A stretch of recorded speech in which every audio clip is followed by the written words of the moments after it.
Great good morning.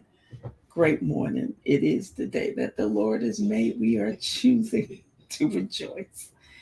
Oh, Jesus, and be glad in it. I'm Angela Thornton. This is Wise Word Ministries. That's y'all's friend over there. That's y'all's friend. Ah, he's so special. Hey, Joyce. Hello to those who will watch the replay. We appreciate you. Um, yeah, I'm always surprised when people tell me, "Oh, I watched the replay." It's like, "Oh, you did? Good day, Tracy. How are you? How's Aunt Jean? Good morning, Ita. Is my camera on? No, your Kimber is not yet on. She gets on Twitter. What? That's just friend. That's just friend. We are still in the book of Daniel. That's me. Uh, That's him. That's him, as he says, or as Etta would say, Daniel's son, and as my mama say, Daniel's with an S. See, I knew Etta was gonna go. Good morning, Daniel. Yes, my mother has put an S on his name for nearly 30 years, so we just go with that. So we are in chapter 4.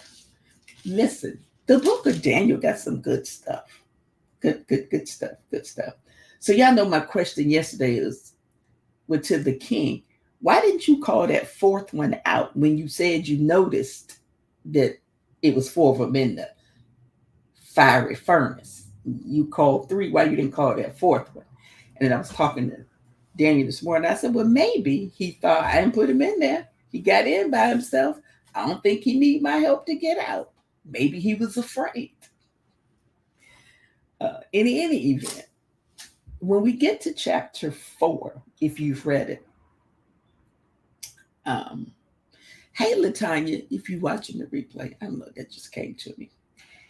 If you read it, you see that the good king is having, now he's speaking to everyone that he rules over. Everybody he rules over. And he has a second dream. What?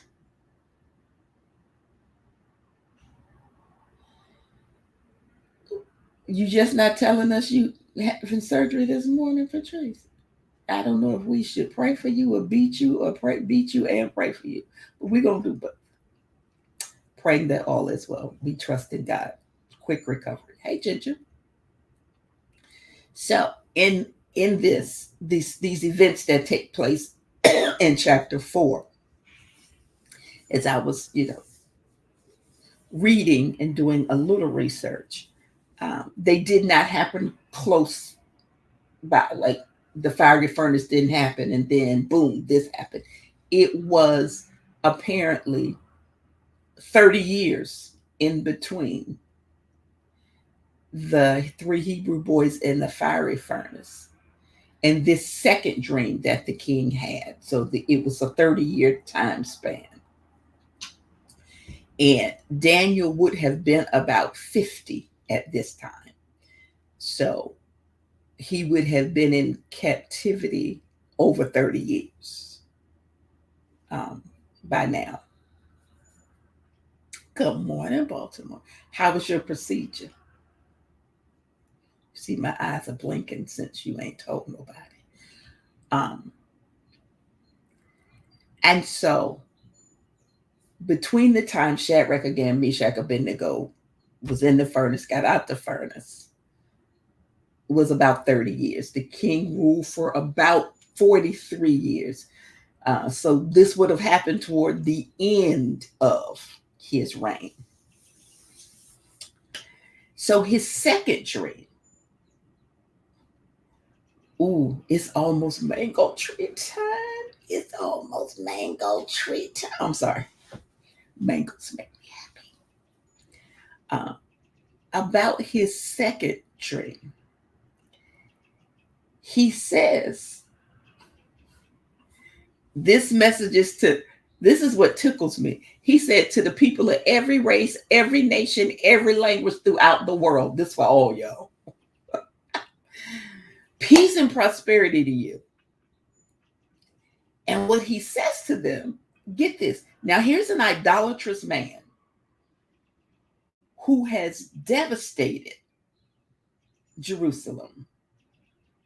He has taken the people captive. He's done all these things. He's destroyed Jerusalem. Ezekiel is now there. Daniel is now there. They all there. He says, I want you all to know about the miraculous signs and wonders of the Most High God that he has performed for me. What? I want y'all to know what the Most High God has done for me. Because, you know, we got all these guys over here, but they haven't done for me what this one did. And I want y'all to know. How great are his signs? How powerful are his wonders? His kingdom will last forever. His rule throughout all generations. Listen to what he is speaking. Some would say a little prophetically. This man is like, listen, we got some gods, but we don't have any that can compare to this guy. Listen, first of all, Daniel told me what I dreamed and what that dream meant. 37 years ago. Then I put the other three of his little servants. I put 3 of them in a fire 7 times hotter. It blinked up my soldiers. But I looked in that fire and then it wasn't 3, it was 4. And nobody was tired. They was walking around like they was having a picnic in the park. Like everything was good. Like they was trying to figure out where we gonna eat lunch. They just walking around and lollygagging. Right, but you keep doing stuff. So he said, listen. And then he got him out the fire. Not only did he get him out the fire, they didn't even smell like smoke. They didn't have no soot. The clothes wasn't burnt. Hair wasn't singed. They came out looking just like they did when I put them in there. And then when I called them by name and said, come out the fire, they walked out. What? Listen, trying to tell y'all, their God is mighty. I just want y'all to know, he's a mighty good God. And his kingdom is going to last forever. Now, I'm not sure about mine, but I know his is going to last forever. And his signs are great and his wonders are powerful because I never seen nothing like this. So now he has a second dream. And he does the same thing he did with the first dream. He calls for the so-called wise men. And he says, listen, I had this dream. I was living in peace, prosperity, and comfort because their God has allowed me to live in peace, prosperity, and comfort. Everything was going good. Everything was copacetic. Everything was on the up and up. Then I had this dream. And I saw things in this vision that terrified me. I was laying in bed, minding my business. I had these visions and they scared me. He said, so I'm calling all of the wise men of Babylon so they could tell me what this dream meant. Of course, they all came. He said, this time, I told them what the dream was. Last time I made them tell me what it was and what it meant. This time I say, y'all, well, this is what I dreamed. Now y'all tell me what it means. They could not. Of course they couldn't. So Daniel comes in.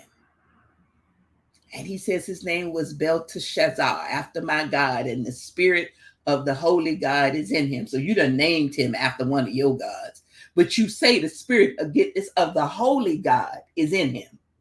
I know I named you after one of our idolatrous God, but the spirit of the holy God, that's what's really in you, Daniel. People will know what's in you. They will know.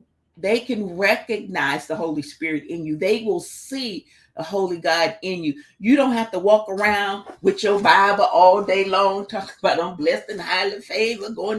You don't have to speak in tongues if somebody say hello. Just say hello. Don't be weird. Don't be weird. They recognize the Holy God in you by how you live, how you speak, how you move. You know what I mean? You can love God and not be spooky. So he said, listen, I said to him, you the chief of all the magicians. You the chief of all the wise men. I know that the Spirit of the Holy God is in you, and I know that there is no mystery that's too great for you to solve. I'm a living witness because you have solved the mysteries before. Tell me what this dream means. Tell me what it means. He tells Daniel what the dream was. He goes to tell him he was laying in bed. He saw a whole large tree on the earth, and it was tall, and it reaching into the heavens, and it had all these fresh leaves, and it was loaded with fruit. Of course, they were mango. They had watermelon around it, but it was mango. And then he saw all these wild animals and birds in the branches, and everything in the world was fed from right there. And he said, then I saw a messenger. Not just any messenger, a holy one. And it was coming down from heaven. And the messenger shouted and gave him a shake the leaves. And it's just a long dream. And then verse 17 says, for this has been decreed by the messengers, the angels. It has been commanded by the holy ones. Remember, a decree is irrevocable. So that everyone would know that the Most High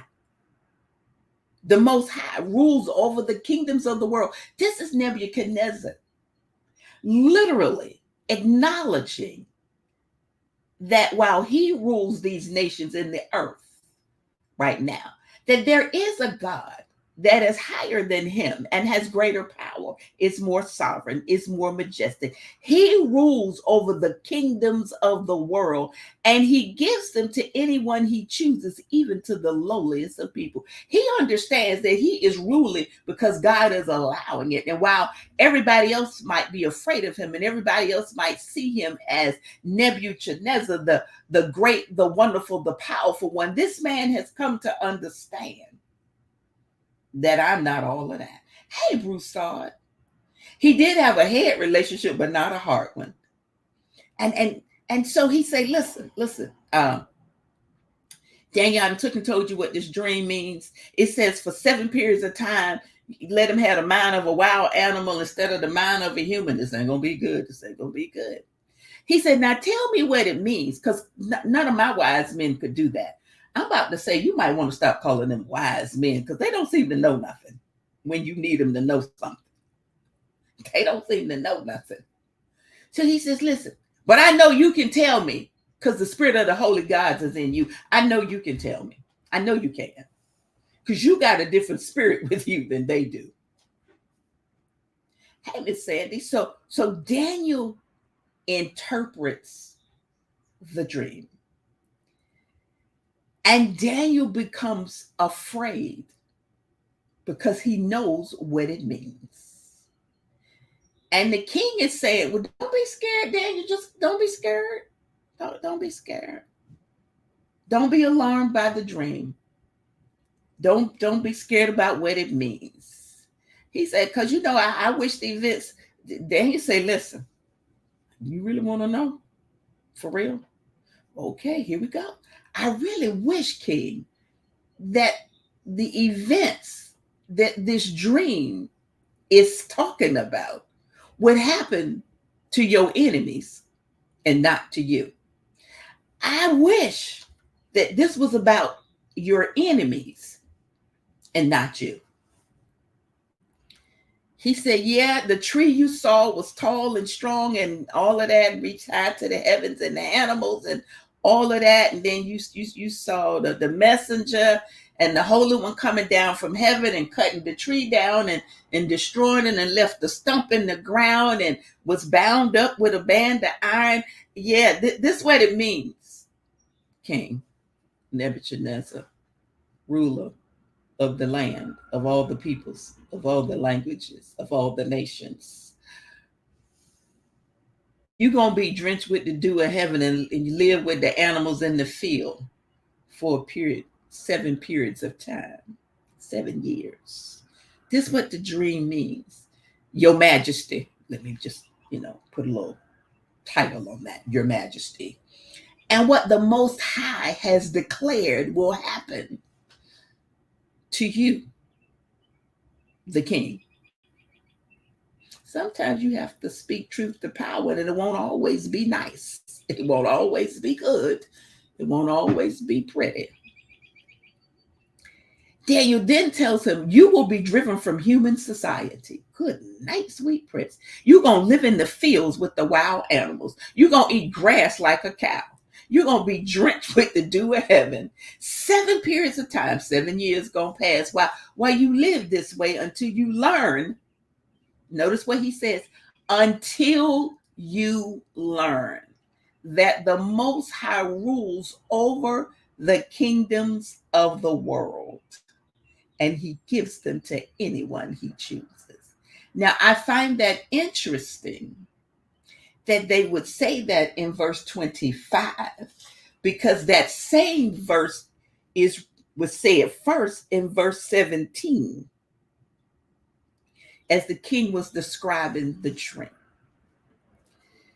Daniel says, until you learn, because you don't yet know, as Etta says, you don't yet know for real, for real. You know it in your head, but your heart haven't caught up with what your head knows. He said, but the stump and the roots of the trees were left in the ground. And this means you're going to receive your kingdom back. And the roots of the tree, you're going to receive your kingdom back when you have learned that heaven rules.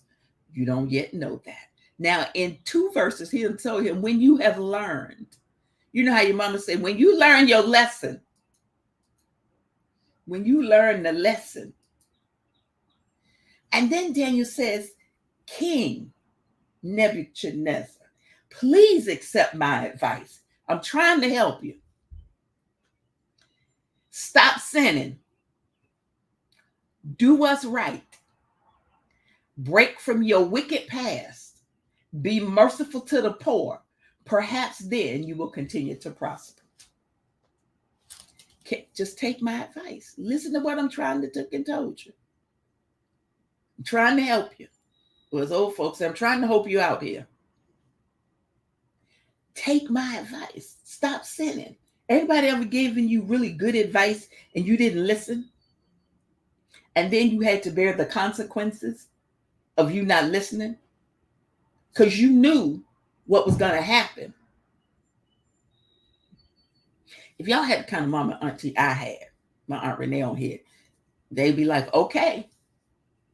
And you knew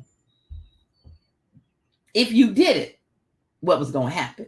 But you did it anyway. Just the king. The dream is fulfilled in verses 28 through 33. And here is the dream being fulfilled. A year later, the dream is fulfilled. But what gets me is how it's described. But all these things did happen to King Nebuchadnezzar. But all these things did happen. 12 months later, they say he was taking a walk on the top of the palace. Good morning, Mr. Levette. And he looked out across the city and he was like, by my own mighty power, I built this. I did this. I pulled myself up by my bootstraps. I built this. I did that. This is my kingdom. I did it. I built it. He said, I built this beautiful city. It's my royal residence. And I display in my mouth. I did this. I did this. But baby, let me tell you something. Pride.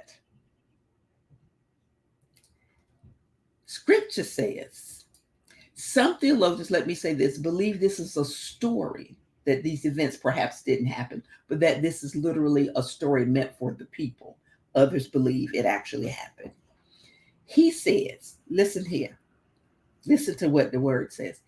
While these words were still in his mouth, while he was still talking about what he did and how it's majestic and, marvelous and prosperous and great, while he was still talking, verse 31 says, a voice came down from heaven. Now the man already said, God is most high. He is all powerful. He rules over all the kingdoms. He give it to who he won't and take it from who he won't. A voice from heaven says, Nebuchadnezzar, this message for you. You ain't no longer ruler of this kingdom. You're going to be driven from human society. You're going to live in the field with the wild animals. You're going to eat grass like a cow. And for 7 years going to pass while you live this way until you learn. Here we come again. Until you learn that the Most High rules over the kingdom of the world and gives them to anyone he chooses. This is like the 3rd time we've seen this. That same hour,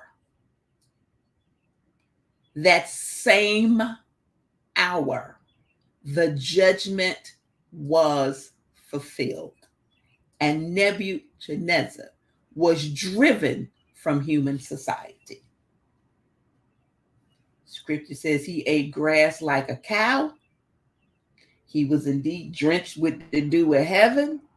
And he lived this way till his hair was as long as eagles. Till his hair was as long as eagle's feathers, and his nails were like bird's claws.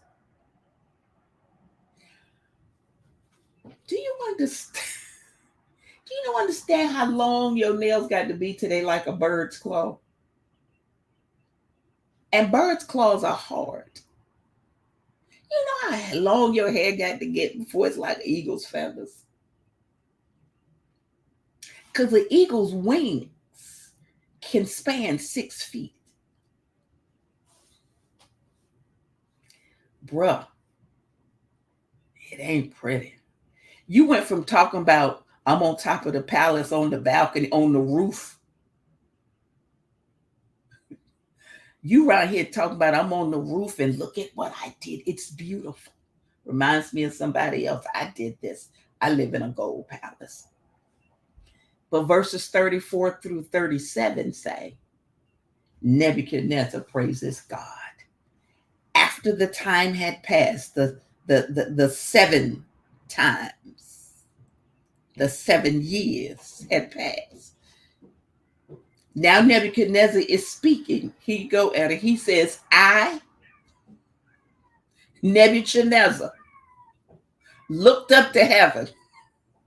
This thing tickled me this morning.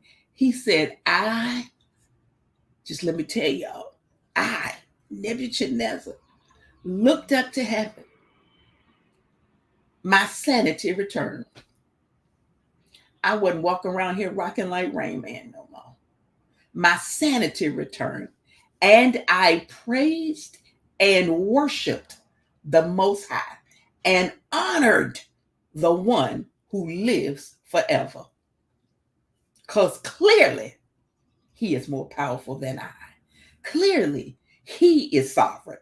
Clearly, he is all-knowing and all-wise. Clearly, he is everywhere. And very clearly, everything he says is going to come to pass. He says his rule is everlasting and his kingdom is eternal. I understand now that my rule could be snuffed out in an instant, because while I was talking, next thing I know, I wasn't among human society. He says all the people of the earth ain't nothing compared to him. You serve a God who is your Father, who has put his spirit in you.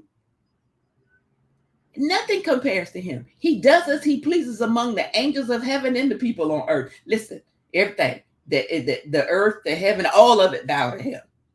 No one can stop him.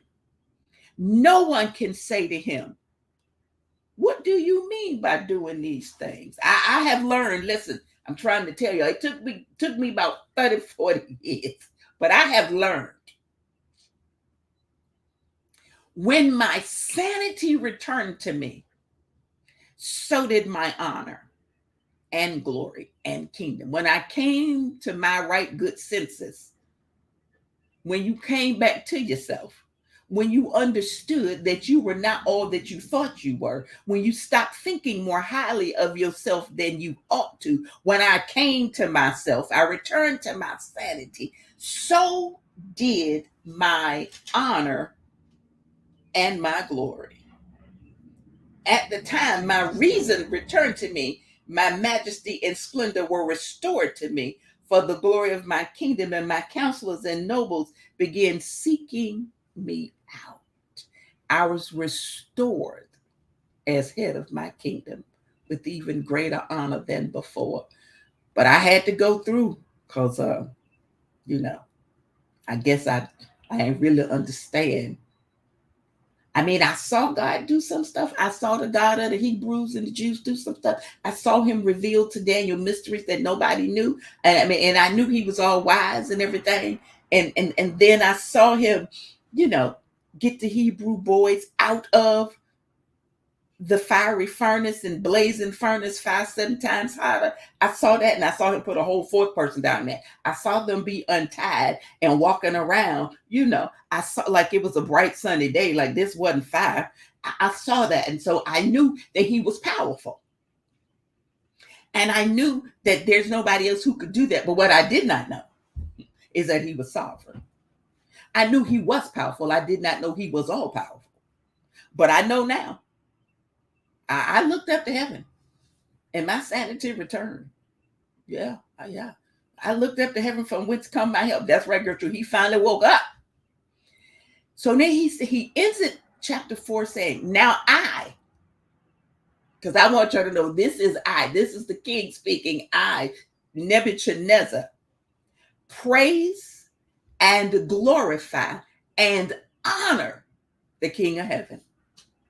All his acts are just and true. And yes, he is able to humble the proud. How do I know? Because he humbled me, Nebuchadnezzar said. I know. I'm telling you from experience, not just exposure. See, I had exposure to what he could do before when I saw him restore those Hebrew boys out of that fire. I had exposure to what he knew before when I saw him give Daniel, tell Daniel what I dreamed and then what the dream meant. I had exposure this time when Daniel could interpret the dream that I told him I dreamed. But my God from Zion, I got experience now because I was talking, and the next thing I knew, I was eating grass. Wasn't even among the humans, living with the animals. Mm-hmm. I know that I know. Oh yeah, I know. You can't tell it like I tell it. I know that I know. I was driven from human society. I was living in the field with the wild animals. I was eating grass like cows. My nails were looking like birds' claws. I was unrecognizable. But when I came to myself, I looked up to heaven and my sanity returned. Not only was I eating grass like cows and living in the wild among the animals, I had gone insane. I was insane. So if you ever really want to know, that dude said, listen, y'all talk about what y'all see.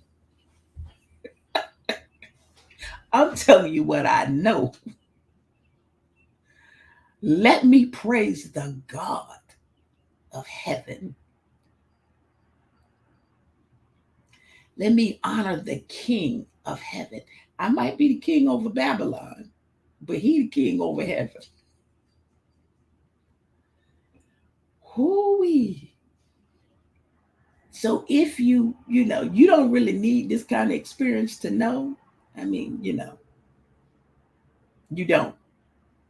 Sometimes. What they say, my Aunt Renee, a hard head make a soft behind.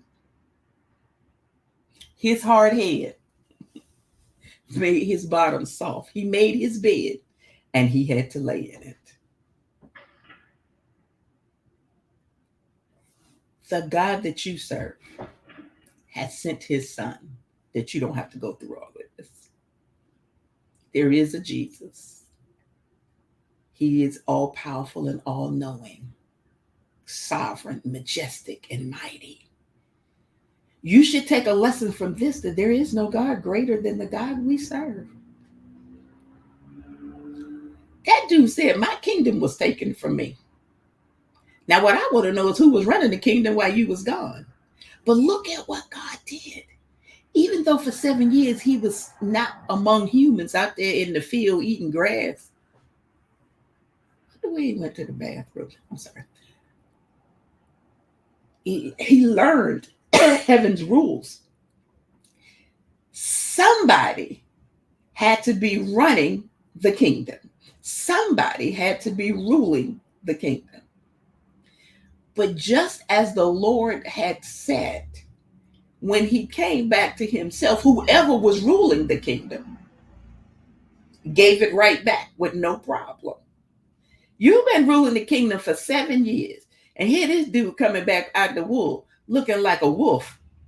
Looking like Wolf Man. Talking about I want my kingdom back. And they said, okay, here you go. Now, you know in real life that doesn't happen. You got to taste the power. Bruh said he's able to humble the proud. I praised him. I worshiped him.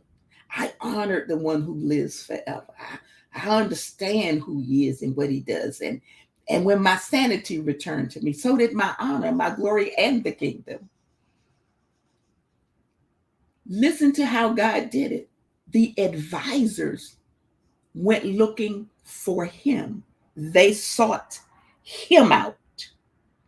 They began seeking me out. So I was reestablished in my sovereignty and surpassing greatness.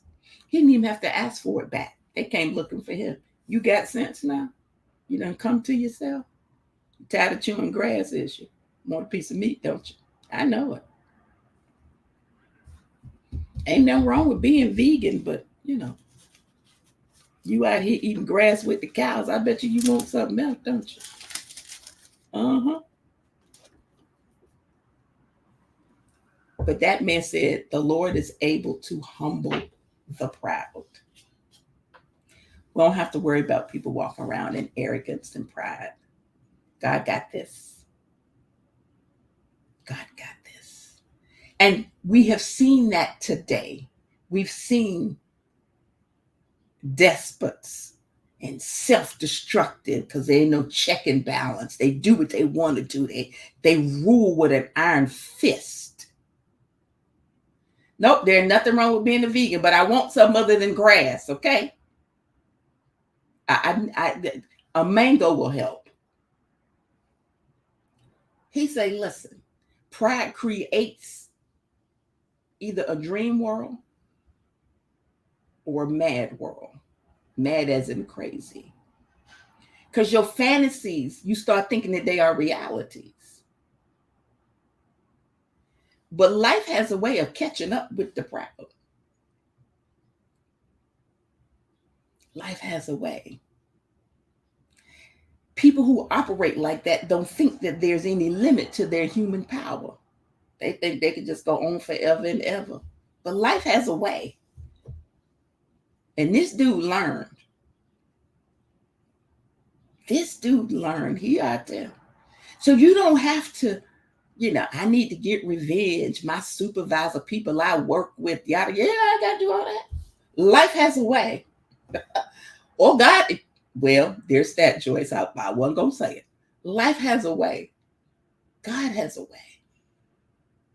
Because it said that same hour judgment was fulfilled. While he was boasting and bragging, that same hour judgment was fulfilled. And he was driven. He didn't leave. He was driven from human society. If God said it, it's going to happen. You can count on that. So tomorrow, because we get to a whole new king, and Daniel interprets the dream from a whole new king, I'm going to try to do chapters 5 and 6 together, because chapter 7 starts a new focus of the book. And tomorrow is also our virtual communion. So I hope y'all learned something. And Etta thought I was funny. She said I was dramatic.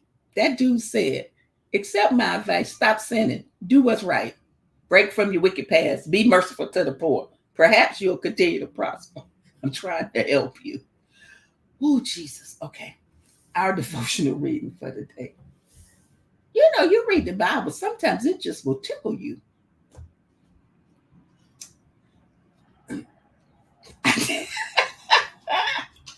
Oh,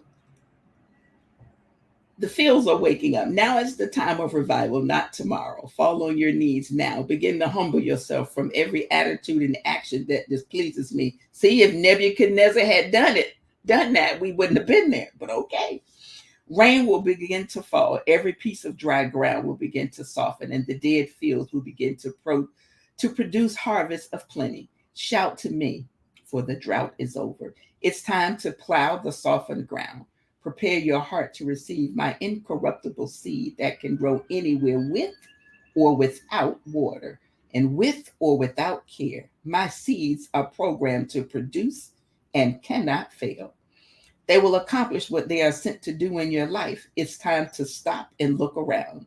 You will see that the one seed has now filled your entire field. Thousands upon thousands of producing, life-giving, germinating seeds are around. You are a rainmaker. Come on. You turn the deserts into gardens, the waste places into springs and wells of living water. Take the dead, forsaken souls you meet. Throw them into my healing rain. Let it rain, pour, and shower every day. The fields are waking up. Y'all have an amazing rest of your day. And I will see you in the morning. And I'm going to not be dramatic at all. I'm going to be shy and quiet. I'm back. I'll see y'all in the morning. Bye-bye. Baltimore, I'm going to call you. Patrice, blessings. We are praying for you. Hey, Fee. Bye-bye.